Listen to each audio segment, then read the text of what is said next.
नमस्कार, जय महाराष्ट्र. तर आजची जी योजना आहे ती आहे संजय गांधी निराधार योजना. तर व्हिडिओ शेवटपर्यंत पाहायचा आहे. तुमच्या आग्रहास्तव मी हा व्हिडिओ आज अपलोड करत आहे. तर नक्कीच तुम्हाला आपला हा व्हिडिओ आवडेल. जर आपला व्हिडिओ आवडला तर आपल्या चॅनलला सबस्क्राईब करायचं आहे, लाईक करायचं आहे व्हिडिओला आणि शेअर सुद्धा करायचं आहे, जेणेकरून ही माहिती सर्वांपर्यंत पोहोचेल. कारण खूप महत्त्वाची माहिती देणार आहे. संजय गांधी निराधार योजना तसंच श्रवणबाळ योजना जी आहे याच्यावरती आपण ऑलरेडी आपल्या चॅनलवरती व्हिडिओ अपलोड केलेले आहेत. जर तुम्हाला ते व्हिडिओ पाहिजे असतील, त्याच्यामध्ये डॉक्युमेंट्स काय आहे, त्याचा कोण लाभ घेऊ शकतं, सर्व माहिती आपण आपल्या चॅनलवर अपलोड केलेली आहे. तर त्याची जी लिंक आहे ती मी डिस्क्रिप्शन मध्ये दिलेली आहे, जाऊन तो तुम्ही व्हिडिओ पाहू शकता. आणि आता जो हा व्हिडिओ मी अपलोड करते तो तुमच्या आग्रहास्तव मी हा व्हिडिओ बनवलाय की बऱ्याच महिलांच्या आणि बऱ्याच नागरिकांच्या मला कमेंट होत्या की ताई संजय गांधी निराधार योजनेसंदर्भामध्ये थोडी माहिती सांगा. कारण बऱ्याच महिलांच्या खात्यामध्ये हे अजूनही पैसे ट्रान्सफर झालेले नाहीत. तर त्याचं कारण, खूप महत्वाचं कारण मी सांगणार आहे आणि तुम्हाला हे पैसे तुमच्या खात्यामध्ये येण्यासाठी काय करायचं आहे ती सुद्धा मी प्रोसेस सांगणार आहे. तर नक्की व्हिडिओ शेवटपर्यंत पहा. तर चला लगेच आपण व्हिडिओला पुढे सुरुवात करूया. तर या संजय गांधी निराधार योजना तसेच जी श्रवणबाळ योजना आहे त्या अंतर्गत जी काही रक्कम तुमच्या सरकारकडून आपल्याला ठराविक रक्कम जी आहे, जे मानधन आहे ते निराधार लोकांना मिळत असतं.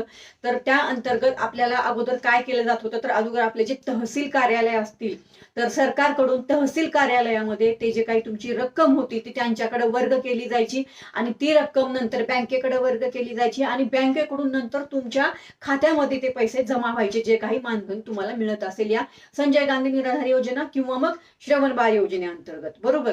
पण आता झालं असं आहे की या प्रक्रियेला खूप वेळ लागत होता. म्हणजे बघा ना, ते लोक सरकार अगोदर जे आहे ते तहसील कार्यालयाकडे ते पैसे पाठवणार, मग ते लोक सगळी यादी तुमची कलेक्ट करणार, त्याच्यानंतर मग ते त्याच्या अनुसार मग ते बँकेकडे सर्व पैसे वर्ग करणार, नंतर ते बँकेकडे लिस्ट येणार तुमच्या नावाची, त्याच्यानंतर ते बँक तुमच्या खात्यामध्ये पैसे ट्रान्सफर करणार.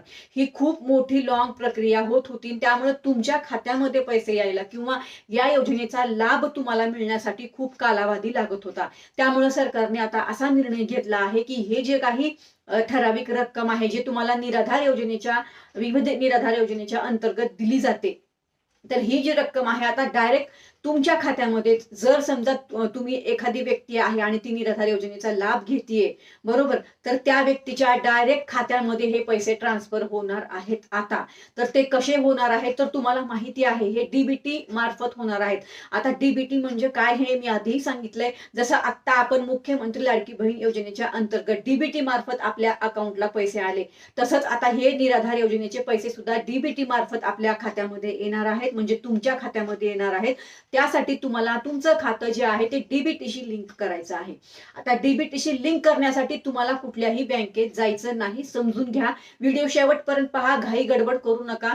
काही चुकलं तुमच्याकडनं तर तुम्ही विनाकारण बँकेत चक्रा माराल. तर तुम्हाला बँकेत जायचं नाही, बँकेत जायचं नाही हे लक्षात घ्या.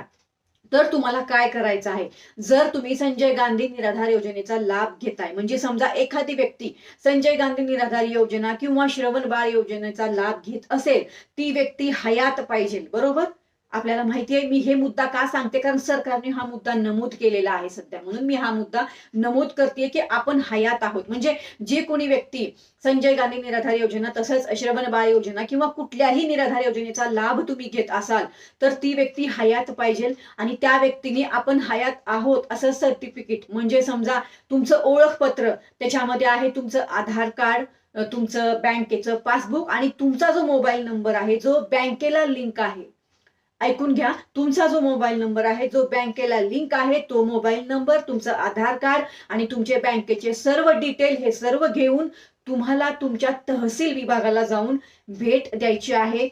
त्यांना ही माहिती सांगायची आहे की आम्ही या योजनेचा लाभ घेत होतो, पण आमच्या खात्यामध्ये अजूनही संजय गांधी निराधार योजना किंवा मग आमच्या खात्यामध्ये श्रवणबाळ योजनेची कुठलीही रक्कम अजूनही आमच्या खात्यात जमा झालेली नाही. कारण बऱ्याच लोकांच्या खात्यामध्ये आता संजय गांधी निराधार योजना, श्रवणबाळ योजना किंवा तुम्ही अजून कुठल्याही योजनेचा, निराधार योजनेचा जर लाभ घेत असाल तर ही जी रक्कम आहे ती बऱ्याच लोकांच्या खात्यामध्ये जमा झालेली आहे. पण मला बऱ्याच महिलांच्या अशा कमेंट आल्या की ताई आमच्या खात्यामध्ये अजून पैसे आले नाहीत, आम्हाला कशामुळे आले नाहीत तुम्ही जरा पहा आणि आम्हाला सांगा. म्हणून मी तुमच्या आग्रहास्तव ही माहिती सांगत आहे. तर तुम्हाला समजलं असेल की अगोदर जी ही रक्कम येत होती ही डायरेक्ट आपल्या खात्यात येतच नव्हती. ही रक्कम अगोदर तुमच्या ह्याच्या खाली तुमचं जे स्थानिक लेवलचं जे तहसील कार्यालय असेल त्या ठिकाणी ही रक्कम जमा व्हायची. त्यानंतर ते लोक ती तुमच्या नावाची लिस्ट आणि ते पैसे सर्व बँकेकडे वर्ग करायचे. नंतर बँक ते तुमच्या खात्यात वर्ग करायची, म्हणजे तुमच्या खात्यावर ट्रान्सफर करायची. मी जसं सांगितलं अगोदरही, तर ह्या प्रक्रियेला खूप कालावधी लागत होता. त्यामुळे आता सरकारने असा निर्णय घेतलाय की हे पैसे तुमच्या खात्यामध्ये डायरेक्ट डीबीटी मार्फत आहेत हे वर्ग केले जाणार आहेत, जमा केले जाणार आहेत. त्यासाठी तुम्हाला तुमचं जे खातं आहे हे डीबीटीशी लिंक करणं खूप आवश्यक आहे, खूप अनिवार्य आहे. मी आधी पण सांगितलंय तुम्हाला हे की डीबीटीशी लिंक जेव्हा तुमचं खातं होतं तेव्हा ते तुमच्या अकाउंटला डायरेक्ट सरकारकडून बेनिफिट ट्रान्सफर होतं. तुम्ही ज्या कुठल्या योजनांचा लाभ घेत असाल यासाठी तुमचं जे अकाउंट आहे, जे कुठलं अकाउंट तुम्ही वापरत असाल ते अकाउंट तुम्हाला हे त्याचे सर्व डॉक्युमेंट्स मी सांगितले. परत एकदा डॉक्युमेंट सांगते. तुम्हाला डॉक्युमेंट जे लागणार आहेत ते डॉक्युमेंट्स आहेत तुमचं आधार कार्ड, जे आपण हयात असलेलं सर्टिफिकेट आहे ते, किंवा मग आधार कार्ड. त्याच्यानंतर तुम्हाला अजून एक सांगितलं मी, तुमच्या बँकेचा पुरावा म्हणजेच तुमचं बँकेचं पासबुकचं झेरॉक्स, त्याचबरोबर तुमचा मोबाईल नंबर जो तुमच्या बँकेला लिंक आहे. एवढी सगळी डॉक्युमेंट्स घेऊन तुम्हाला तुमच्या स्थानिक लेवलच्या तहसील कार्यालयामध्ये जाऊन भेट द्यायची आहे. त्यांना जी माहिती मी सांगितली ती सांगायची आहे की आम्हाला आमचं अकाउंट जे आहे ते डीबीटीशी लिंक करायचं आहे. तुम्हाला पैसे आले असतील तर काही हरकतच नाही, पण जर पैसे आले नसतील तर ही प्रक्रिया करणं तुम्हाला अनिवार्य आहे आणि लवकरात लवकर तुम्हाला ही प्रक्रिया करणं खूप आवश्यक आहे. तर ही संजय गांधी निराधार जी योजना आहे ती अशा पद्धतीने पुढे आता चालणार आहे. म्हणजेच काय तर सरकारकडून तुमच्या खात्यामध्ये डायरेक्ट डीबीटी मार्फत हे पैसे आता ट्रान्सफर केले जाणार आहेत. त्यामुळे आपल्या व्हिडिओला जास्तीत जास्त शेअर करा, जेणेकरून ही माहिती सर्व महिलांपर्यंत पोहोचेल आणि या योजनेचा लाभ जे कोणी निराधार लोक आहेत या योजनेचा लाभ घेत आहेत, मग संजय गांधी निराधार योजना असू द्या किंवा मग श्रवण बाळ योजना असू द्या, या दोन्ही योजनांचा लाभ घेतात किंवा तुम्ही अजून कुठल्याही योजनेचा, जसं की निराधार योजना आहेत त्या सर्व कुठल्याही निराधार योजनेचा लाभ तुम्ही घेत असाल तर तुम्हाला सर्वांना आता अकाउंट तुमचं जे आहे ते डीबीटीशी लिंक करायचं आहे. ही सर्वात महत्वाची माहिती मी तुम्हाला सांगितली आहे.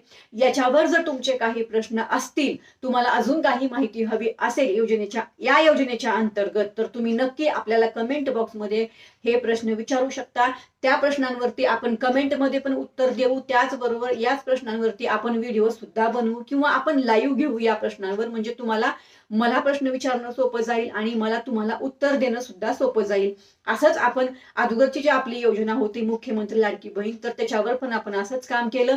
जसे जसे तुमचे मला प्रश्न येतील तसं मलाही समजेल. तुमच्याकडूनच मला काही ज्या बातम्या आहेत त्या समजतात की बऱ्याच लोकांच्या खात्यामध्ये अजून संजय गांधी निराधार योजना तसं श्रवण बाळ योजनेचे पैसे आलेले नाहीत. तर बघा ही खूप महत्वाची माहिती आहे. ज्या लोकांना अजूनही पैसे आले नाहीत संजय गांधी निराधार योजना किंवा श्रवण बाळ योजनेचे, त्यांनी लवकरात लवकर ही प्रक्रिया करायची आहे, जेणेकरून तुमच्या खात्यात हे पैसे जमा होतील. आणि तुम्हाला पैसे जमा झाले की कमेंट करून सांगायची सुद्धा आहे, ताई निराधार योजनेचे पैसे आले, श्रवण बाळ योजनेचे पैसे आले म्हणून. ही खूप महत्वाची माहिती सांगितली आहे. जोपर्यंत तुम्ही अकाउंट डीबीटीशी लिंक करणार नाही पैसे येणार नाहीत. अकाउंट डीबीटीशी लिंक कुठं करायचं हे सांगितलेलं आहे. तुम्हाला नाही करायचं, तुम्हाला तहसील कार्यालयामध्ये त्याचे पुरावे घेऊन त्यांना नेऊन द्यायचं आहे. तर नक्कीच तुम्हाला आपली ही योजना आवडेल आणि याच्यावरती मी लिंक डिस्क्रिप्शन मध्ये दिलेली आहे. पूर्ण सविस्तर व्हिडिओ बनवलेला आहे. डॉक्युमेंट्स काय आहेत, लाभ कोण घेऊ शकतं, काही माहिती अजून या योजनेवर हवी असेल तर नक्की कमेंट करून सांगा. परत भेटूया दुसऱ्या योजनेवरती दुसरा व्हिडिओ घेऊन. धन्यवाद. जय हिंद, जय महाराष्ट्र.